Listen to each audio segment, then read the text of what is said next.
오늘은 우리 시니어분들이 가장 사랑하고 아끼는 존재, 바로 금쪽 같은 손주들과 관련된 아주 기쁘고도 중요한 소식을 가져왔습니다. 손주들 커가는 모습만 봐도 배가 부르시겠지만 한편으로는 요즘 애들 키우는데 돈이 너무 많이 든다며 걱정하는 자녀들의 한숨 섞인 목소리에 마음 편치 않으셨을 겁니다. 실제로 통계를 보면 우리 시니어 세대의 노후 자금 중 상당 부분이 자녀들의 육아비 지원이나 손주들 교육비 보조로 흘러가고 있다는 사실 다들 공감하시죠? 그런데 바로 지금 2026년 대한민국 교육계에 혁명적인 변화가 일어났습니다. 작년 만 5세 무상교육 확대에 이어 올해 2026년부터는 만 4세 아이들까지 국가가 교육비와 보육비를 전액 책임지는 무상교육 시대가 본격적으로 열린 것입니다.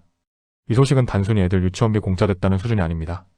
우리 시니어분들에게는 자녀에게 들어가는 경제적 지원을 줄이고 여러분의 소중한 노후 자금을 온전히 여러분을 위해 쓸 수 있게 해주는 노후 방어막과도 같은 정책입니다.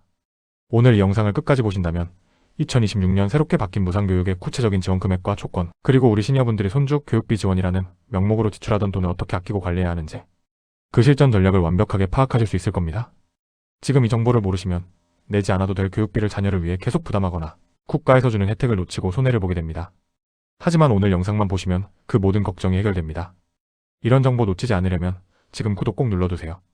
먼저 2026년 무상교육 확대의 핵심 내용부터 짚어보겠습니다. 정부는 저출생 대책의 일환으로 유보 통합과 연계하여 무상교육 범위를 획기적으로 넓혔습니다. 2025년 만 5세를 시작으로 2026년 현재 만 4세 아동까지 유치원과 어린이집, 어디를 다니든 관계없이 표준 교육비가 전액 지원됩니다. 여기서 주목할 점은 지원의 범위입니다. 과거에는 누리과정지원금이라는 명목으로 일부 금액만 지원되어 부모가 추가로 부담해야 하는 학부모 부담금이 적게는 10만원에서 많게는 40만원 이상 발생했습니다. 하지만 2026년 개정지침에 따르면 국공립은 물론 사립유치원에 다니는 만 4세 아이들도 정부가 정한 표준 유아 교육비 기준에 따라 실질적인 영영원 교육을 실현하게 되었습니다. 구체적으로 어느 정도의 혜택인지 계산해볼까요? 만약 손주가 사립유치원에 다니고 있다면 기존에 매달 내던 원비와 급식비, 간식비 등을 합쳐 약 35만원 정도의 부담이 있었습니다. 이를 1년으로 환산하면 1년에 무려 420만원이라는 큰 돈이 나갔던 셈입니다. 이 돈의 상당 부분을 우리 시니어분들이 손주 사랑이라는 이름으로 대신 내주거나 자녀들에게 생활비로 보태주셨을 겁니다. 하지만 이제 2026년부터는 이 420만원이 온전히 자녀 세대의 가계소득으로 보전되거나 여러분의 노후 통장에 그대로 남게 되는 것입니다. 이것이 바로 국가가 시니어 여러분께 드리는 간접적인 노후연금이나 다름없는 이유입니다. 여기서 중요한 사례를 하나 말씀드리겠습니다. 경기도에 거주하시는 60대 최어르신은 맞벌이하는 딸 내외를 위해 매달 50만원씩 손주 교육비를 보태주셨습니다. 은퇴 후 연금으로 생활하시면서도 손주가 좋은 유치원에서 원어민 수업도 듣고 맛있는 간식도 먹길 바라는 마음 때문이었죠. 그런데 올해 2026년 무상교육 만 4세 확대 소식을 듣고 자녀와 함께 아이사랑 포털을 통해 확인해보니 유치원 기본 교육비는 물론이고 특별활동비 일부까지 국가 지원 대상에 포함되어 있었습니다.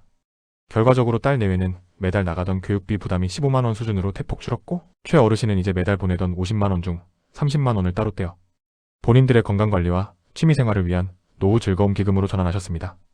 자녀에게는 생색내고 내 주머니는 두둑해지는 신의 한 수가 된 것이죠. 하지만 주의사항도 반드시 확인하셔야 합니다. 모든 교육비가 무조건 공짜인 것은 아닙니다.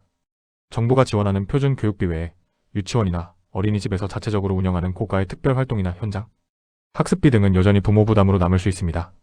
특히 2026년 통계에 따르면 일부 사립교육기관에서 무상교육 시행에 맞춰 다른 명목의 수수료를 올리는 편법 인상 사례가 보고되고 있습니다. 따라서 자녀들에게 무상교육 대상이니까 무조건 공짜 아니냐라고 묻기보다는 해당 기관에서 발행하는 교육비, 납입 증명서와 정부 지원금 명세서를 꼼꼼히 대조해보라고 조언해 주셔야 합니다. 또한 이번 무상교육 확대는 거주지와 국적 요건이 중요합니다. 최근 해외에서 생활하다가 손주 교육을 위해 일시 귀국한 경우나 재외국민 신분인 경우에는 지원 대상에서 제외되거나 별도의 증빙 서류가 필요할 수 있습니다. 2026년 현재 지침으로는 대한민국 국적을 보유하고 국내에 거주하며 유치원이나 어린이집을 이용하는 만 45세 아동이 우선 대상입니다. 만약 손주가 해외 거주 중이라면 이 혜택을 받기 어렵다는 점을 기억하십시오. 실천 방법을 정리해드립니다. 첫째, 지금 당장 자녀에게 전화하셔서 올해부터 만 4세 무상교육이 확실히 시행된다는데 우리 손주 유치원비 얼마나 줄었니? 라고 물어보십시오.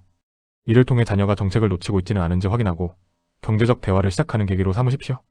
둘째, 자녀에게 임신육아종합 포털 아이사랑 앱이나 홈페이지에 접속해보라고 하십시오. 2026년형 인터페이스로 개편되어 우리 아이가 받는 정확한 혜택 금액을 원단위까지 확인할 수 있습니다.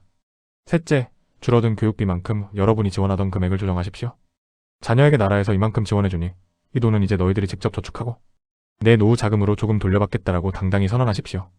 그것이 자녀와 부모 모두가 행복해지는 합리적인 길입니다. 이런 정보 놓치지 않으려면 지금 구독 꼭 눌러두세요. 정리하겠습니다. 2026년 만 4세 무상교육 확대는 단순히 아이들을 위한 정책이 아닙니다. 자녀 세대의 경제적 자립을 돕고 우리 시니어 세대의 노후 자산을 지켜주는 가족 경제 살리기 프로젝트입니다. 국가가 교육에 책임을 지는 만큼 여러분은 그동안 손주, 뒷바라지에 쏟았던 열정과 비용을 이제 여러분 자신을 위해 쓰셔도 됩니다. 대한민국의 모든 할아버지, 할머니들이 손주 걱정 없이, 돈 걱정 없이 웃을 수 있는 그날까지 든든한 시니어 파트너가 항상 곁에 있겠습니다. 오늘 전해드린 소식이 여러분의 노후 설계에 큰 희망이 되었기를 바랍니다. 손주 사랑도 좋지만 여러분의 인생은 더욱 소중합니다. 정부가 주는 혜택 꼼꼼히 챙기셔서 더욱 풍요롭고 당당한 시니어 생활 누리시길 응원합니다.